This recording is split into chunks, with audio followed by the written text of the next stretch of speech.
ಬಂದಿದ್ದೇನೆ short and sweet ಆದಂತಹ video Dhanushkodi the last road of India.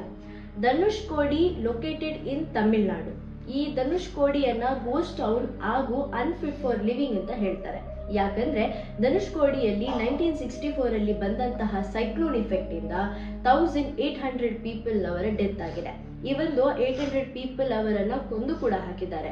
ಹಾಗೂ ಅಲ್ಲಿದ್ದಂತಹ ಪಂಬನ್ ಧನುಷ್ಕೋಡಿ ಪ್ಯಾಸೆಂಜರ್ ಟ್ರೈನ್ ಅಲ್ಲೂ ಕೂಡ ಆಲ್ಮೋಸ್ಟ್ 115 ಪ್ಯಾಸೆಂಜರ್ಸ್ ನವರಿಗೆ ಪ್ರಾಬ್ಲಮ್ ಆಗಿದೆ.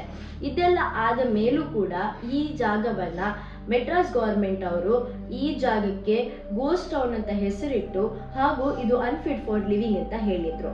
ಅಲ್ಲಿ ಬಂದಂತಹ ಸೈಕ್ಲೋನ್ 20 ಫೀಟ್ ಹೈ ಉದ್ದ ಇದ್ದದಿಂದ ಅದರ ದಿಸೆಯಿಂದ ಅಲ್ಲಿ ಇದ್ದಂತಹ ಜನಗಳಿಗೆ ಮಾತ್ರ ಅಲ್ಲ, ಬಟ್ ಯಾವುದೇ ಒಂದು ವಸ್ತುವನ್ನ ಕೂಡ ಅದು ಬಿಡದೆ ಎಲ್ಲವನ್ನ ಕೊಚ್ಚಿ ಹೋದಂತೆ ಹೋಗಿತ್ತಂತೆ. ಇದೆಲ್ಲ ಆದ ನಂತರದಿಂದ ಅಲ್ಲಿ ಇದ್ದಂತಹ ಸೈಕ್ಲಾನಿಕ್ ಗವರ್ಮೆಂಟ್ ಹಾಗೂ ಅದನ್ನ ಎನಲೈಸ್ ಮಾಡಿ ಅಂತ ನೋಡಿದ್ರು ಅಂದ್ರೆ ಈ ಜಾಗ ಅನ್ಹ್ಯಾಬಿಟೇಬಲ್ ಅಂತ. ಸೊ ಈ ಜಾಗದಲ್ಲಿ ಲಿವಿಂಗ್ ಬೀಯಿಂಗ್ಸ್ಗೆ ಸ್ವಲ್ಪ ಕಷ್ಟ ಹಾಗೂ ಇದನ್ನ ಕಂಟಿನ್ಯೂ ಮಾಡಬಾರ್ದು, ಈ ಜಾಗದಲ್ಲಿ ಇರುವುದು ಒಳ್ಳೇದಲ್ಲ ಅಂತ ಹೇಳ್ತಾರೆ. ಇದೆಲ್ಲ ಆದ ನಂತರ ಇದನ್ನ ಎಷ್ಟು ಪಾಪ್ಯುಲರ್ ಮಾಡಿದ್ರಂತೆ ಇದಕ್ಕೆ ಹೆಸರಿಟ್ಟದೆ ಗೋಸ್ಟ್ ಟೌನ್ ಅಂತ. ಹಾಗೂ ಗೋಸ್ಟ್ ಟೌನ್ ಅಂತ ಹೆಸರಿಟ್ಟು ಅದನ್ನ ಇನ್ ಅನ್ಫಿಟ್ ಫಾರ್ ಲಿವಿಂಗ್ ಅಂತ ಕೂಡ ಹೇಳಿದ್ದಾರೆ. So hope you people like it. ಇದು ತುಂಬಾನೇ ಹಾಂಟೆಡ್ ಪ್ಲೇಸ್ ಅಂತ ಕೂಡ ಹೇಳ್ತಾರೆ.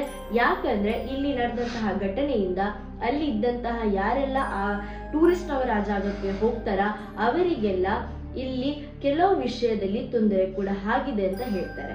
ಸೊ ಈ ವಿಡಿಯೋ ನಿಮ್ಗೆ ಲೈಕ್ ಆಗಿದೆ ಅಂತ ಅನ್ಕೊಳ್ತೇನೆ. ನೆಕ್ಸ್ಟ್ ಇಂಟ್ರೆಸ್ಟಿಂಗ್ ವಿಡಿಯೋ ಜೊತೆ ಸಿಗ್ತೇನೆ. Till then by.